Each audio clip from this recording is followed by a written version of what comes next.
There's this girl that lives in my uni halls. We're not roommates, but we are flatmates. We are both 19 years old. Let's name her Kaya. I met her in September when we started university and moved into halls. We're not best friends, but we are friendly. We don't really spend much time together. Over time, my friends noticed that Kaya tried to copy me in everything.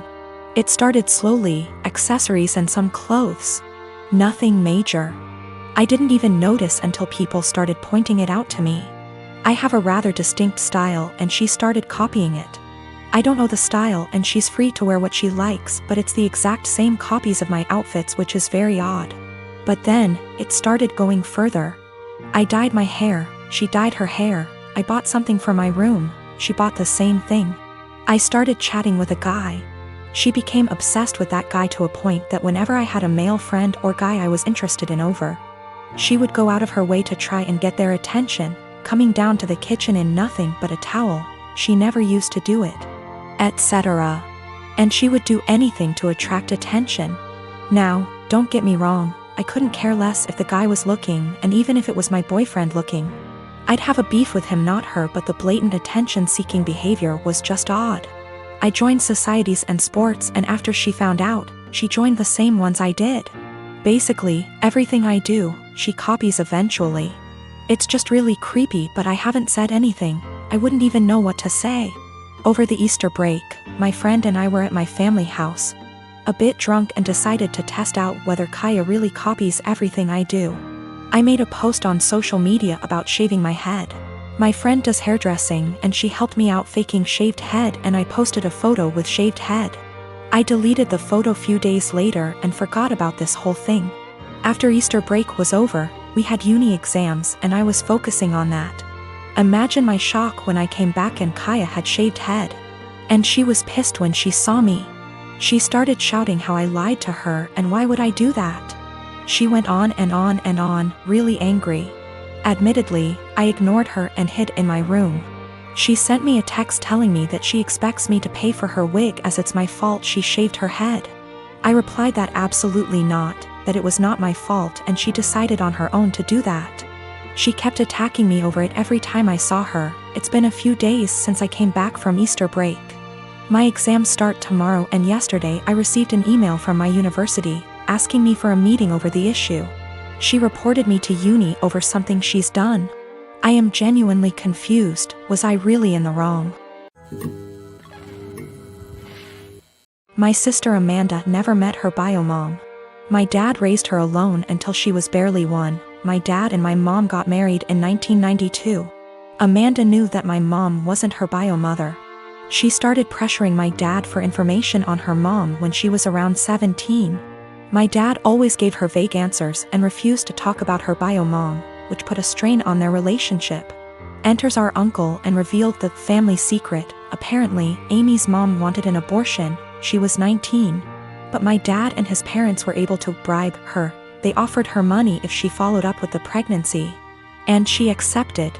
My grandparents sold one of their houses and gave her half of that money to Amy's mom when the pregnancy was viable. And the other half she received when she waived her parental rights over Amy to let my mom adopt her when she was 4. My uncle wasn't supposed to tell her that. My grandparents were furious. Amy stopped her crusade to meet her bio mom, and her relationship with my dad went back to normal. Amy never mentioned her bio mom again. Dad got her into therapy after that. A month ago, Amy found out that she was pregnant. The pregnancy was an accident. She switched birth controls. The problem being, Amy is about to start her surgical residency and her hours are insane. It is basically impossible to raise a baby while working in that rhythm, so she wanted an abortion. The problem is that Mark, her fiancé, 6 years together, wanted her to keep the baby. It caused a big fight. In a move to convince Amy to keep the baby, Mark told Dad about this. Until that point, no one in our family knew about this. Dad talked with her, and they got into an enormous fight. Amy got the abortion 10 days ago. Mark ended up breaking up with her. She is obviously really sad. My dad was acting like a jerk. He was pretending that Amy didn't exist. He didn't want to talk or see her. So on Christmas Day, we were exchanging gifts. When everyone had already finished giving each other gifts, Dad got up and gave Amy her present. He gave her an envelope in front of everyone and told her to open it. It was 3 pictures with something written on the back, a name, an address, and a phone number. Dad told her that he was tired of babying her, that this is a photo of her bio mom and her 2 sons. That was her bio mom address, and that he contacted her bio mom and she is willing to speak with Amy. He gave her Amy's number. Dad thinks that they will have a great relationship since they are so similar. Amy broke down crying. I ended up in a fight with Dad, called him a monster for doing that to her. He just said he was just tired and left. We ended up leaving and she spent the rest of Christmas crying on my shoulder. She is a mess since that. My younger brothers called me a Grinch for making a scene and ruining Christmas. My mom was silent during the whole thing. My parents have been giving me the cold shoulder since Christmas. I have been with my wife for 10 years now, and she always has had this habit of making me look bad with our finances. Whenever anything regarding spending money comes up, she will always say how broke we are and she doesn't have the money to do this or buy that. The thing is, we are doing well financially. We have decent jobs and combine our salary is roughly $125K //year. As of today, our net worth is more than $1 million but less than 2. I had saved / invested a lot before getting married, so I gave us a good head start. I control the finances / take the lead, but we both agreed to living a very modest life.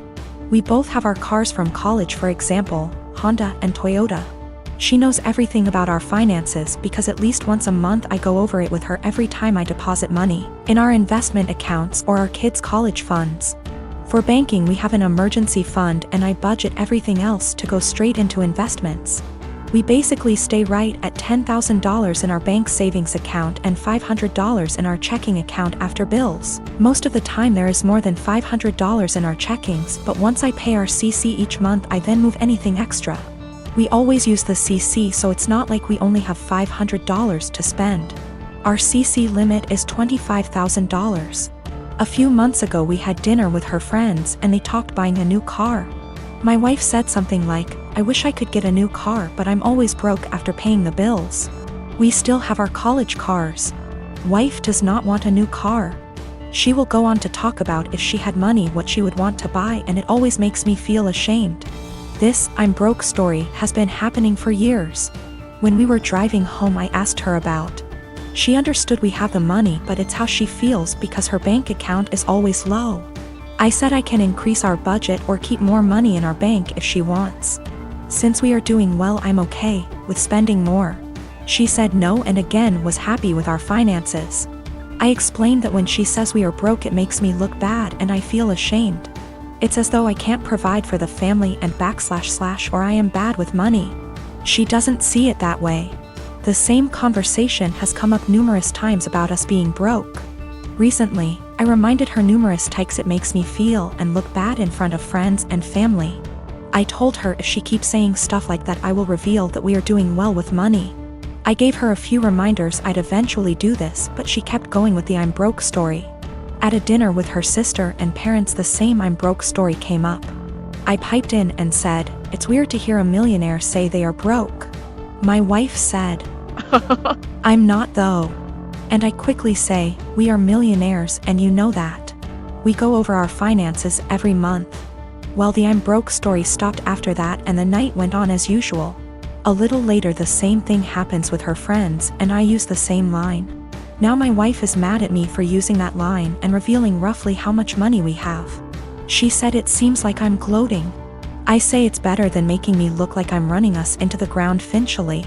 I'm pretty open to us spending money and I don't restrict her spending. She has the CC to spend money monthly. Most of the month we have far more than $500 in our checking, but I move anything above to our investments. Once I pay the CC every month, I know I won't have any big expenses then. If I do, we have the CC limit and the $10,000 emergency cash. We live on a really cheap area and had a low cost of living. We never felt RHE need to upgrade until we wanted to start having kids. I didn't have to change our lifestyle much to save a lot. My job is in demand and pays well because nobody wants to live out in my area. So after expenses I take home a lot more than I would living in a major city. Probably 3 to 4 times more net savings annually if I had to guess. She doesn't want a new car and has told me that multiple times. She doesn't like driving and feels comfortable with her current car. She doesn't know what she wants to do when she retires. I know I'll be golfing, games, and eating edibles most days. I don't do any of this much now because we have kids and they will be my focus for a long time. I maybe golf 1 or 2 times a month AMD, that's the only times I take edibles. I'll speak more with my wife about this. I think she may not feel like it's her money since she never saved much before we got engaged. He's a fashion photographer, meaning he works alongside many beautiful women in his profession. Stylists, hair and makeup artists, and of course, models. This is actually how we met. I modeled my way through college and he photographed me, after which we became friends and eventually started dating. We have been together now for almost 3 years. I've since stopped modeling, but he is still a photographer. Never once in our relationship has he given me any reason to question his fidelity. With the exception of me, he has never dated or even befriended any of the models he has photographed. That was, until Rachel came into the picture. I've met Rachel. She seems like a fun chick, the type of girl who draws a lot of positive attention just by entering a room. She's beautiful, but her personality really shines through. She makes you feel like you're her best friend when you're talking to her. A very cool person through and through.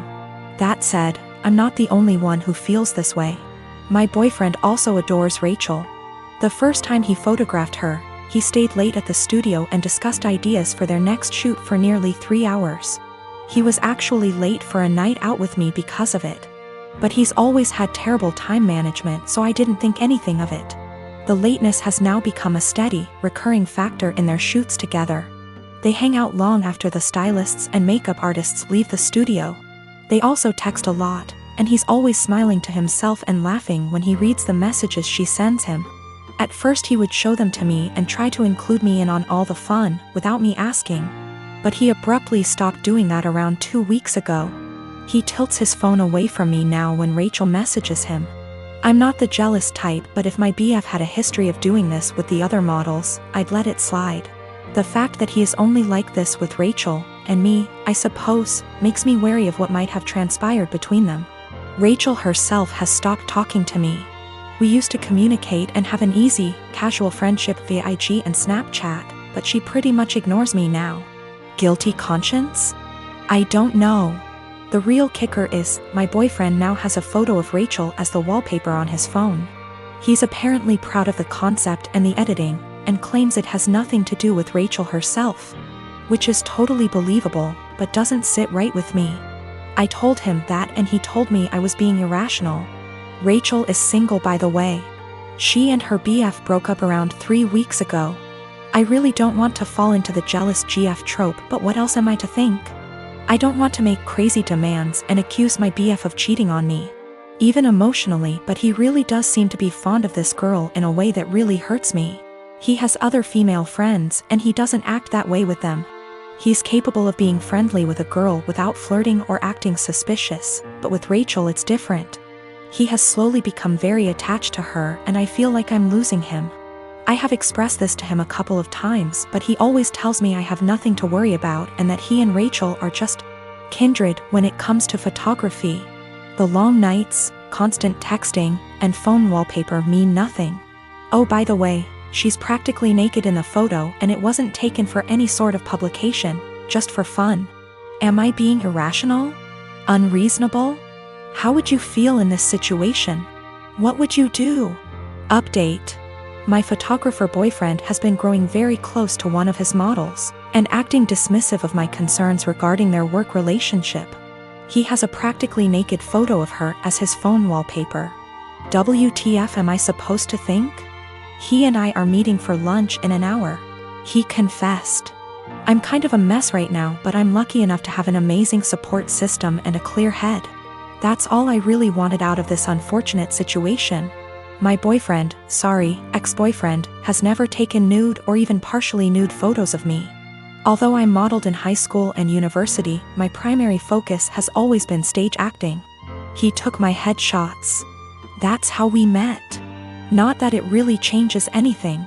Just a bit of insight, I guess. When we were younger and when the relationship was newer, I would accompany him to his shoots all the time. But my own career is very time-consuming nowadays. I know of multiple model/photographer relationships where they accompany each other to every shoot. And I've nothing against doing that, but I personally would rather just trust that my so is on their best behavior. Obviously what happened here kind of squashes that, but I stand by it. If I have to be there in order to make sure my so faithful, chances are they'll find other ways to cheat. Okay, now for the good stuff, or I guess, the bad stuff. I met him for lunch Friday afternoon. We went to our favorite sushi joint overlooking the ocean, and I ordered more than I could handle, stuffing my face while trying to decide how to broach the topic of Rachel, but most importantly, our relationship. I went into that meeting with a righteous, ass-kicking speech prepared, but I forgot every word of it almost immediately after we sat down. I guess he could tell there was something on my mind, because he asked me if I was all right, if he had done anything to upset me. Snorts. Yes, Ian, you've upset me very much, actually. As soon as I gathered the confidence to look him in the eyes, I point blank asked him, "What's going on between you and Rachel?" His mouth flew open as if he were completely and utterly taken aback by the implication, but I cut him off with, "Do not bullshit me." I tried my best not to let anger get the best of me, I really did.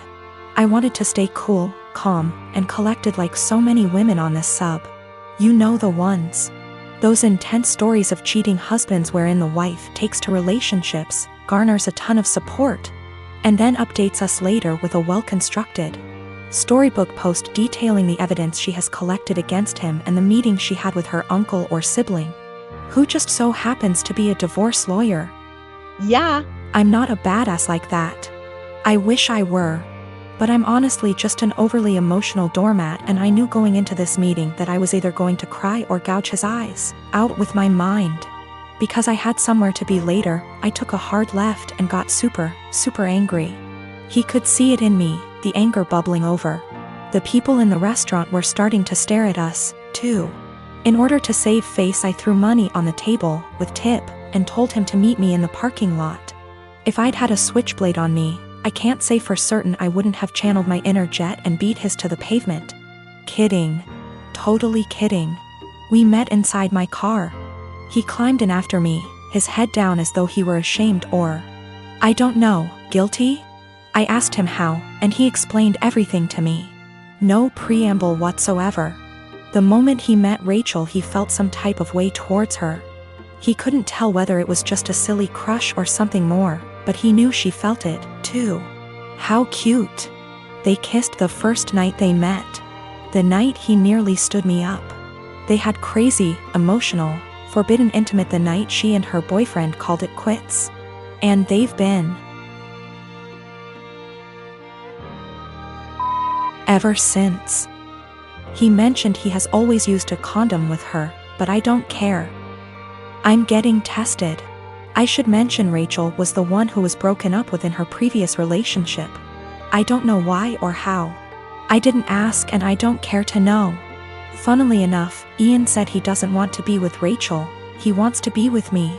And he even provided text messages to show that he's the one who decided not to pursue anything with her on official grounds. But I told him I give zero about what he wants. And unless he can go // his eyes, he should get the out of my car and erase me from his mind before I erase him. I literally said that. In any case, I went home later that day and drank a lot. My friends and family, and most of Ian's friends and family, have rallied around me in support. I guess he told his mother we broke up and how it happened, because she called me this morning and said she's disgusted with her son and that if I need anything at all, she's always there for me. For real, I'm going to miss his family. They're good people. The best people. This is my first adult breakup, by the way. The type of breakup where you're required not only to break up with your so but with their family and friends, as well.